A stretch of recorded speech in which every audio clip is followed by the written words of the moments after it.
ভাইটি মা আৰু গোটেই মামাহঁতৰ ঘৰ মামাহঁতৰ ঘৰত মোৰ এনাই আছে মামা দুজন আছিলে ডাঙৰ মামা ঢুকালে তাৰপাছত সৰু মামা আছে এতিয়া তাৰপিছত আৰু মোৰ আইতা আছে দুদু আছে মামী আছে তাৰপিছত মোৰ ভণ্টি এজনী আছে মোৰ ডাঙৰ মামাৰ ছোৱালী থাকি গ'ল তাই তাৰপাছত তাই এতিয়া মোৰ ভণ্টি আৰু আমাৰ ছোৱালী মোৰ মাক মা বুলি কয় মোৰ পাপাক পাপা বুলি কয় আৰু মোৰ দুদু আছিলে দুদু ঢুকালে কিন্তু মোক গোটেই মাতকৈ বেছি মৰম কৰা মানুহ দুদু আছিলে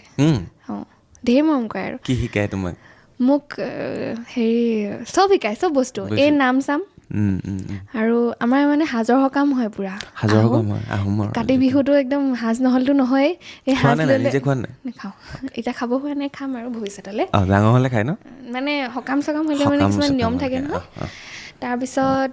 সেই দদৌৱে সেইবোৰ সাজৰ নাম শিকায় সকামত গোৱা নামবোৰ দদৌ শব্দটো যিটো পুঠা মানে দদৌ তোমাৰ মাৰ কি হয় মাৰ দেউতাক দদৌ হয় তাৰপিছত দদৌৱে মোক মাতে হেৰি কি কয় ফুটকলৌ